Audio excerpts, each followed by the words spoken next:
Some of the most interesting kind of trends that are happening at the moment in the intersection with sort of technology and craft, or some things that our students look at on material futures, is really thinking about really inventive ways that you can use materials. So we have some students looking at really, really ancient materials. So we've had a recent graduate looking at the properties of ancient Japanese paper, and that's incredibly breathable. You can wash it, it's biodegradable. So that's almost a very, very ancient technology, through to students looking at really cutting edge technology and kind of speculating on where that might go and how designers might need to work with that in the future.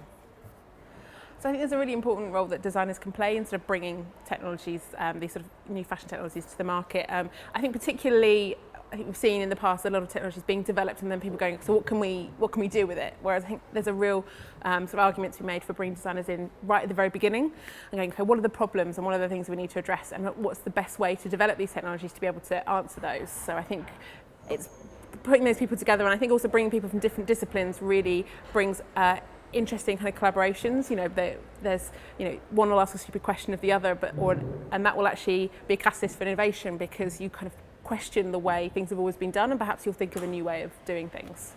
So some examples of some of our students that are working at Central St Martin's is they work in very different ways. So some people will work with a material and look at, or a technology, and what can you do with that. Some people will take a look at a problem and what's the best technology to fit with that.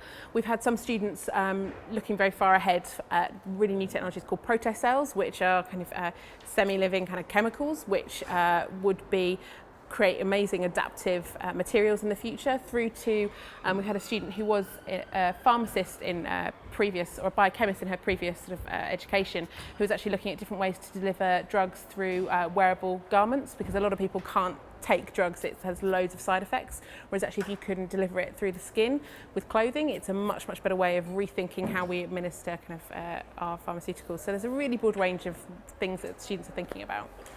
I think London's a really good place. I think we've got a really good history of amazing art schools, which has helped. There's a bit of a kind of a rebel spirit as well, I think, which is always, that make dear men of we can make it happen. We'll just sort of find a way of getting around those problems.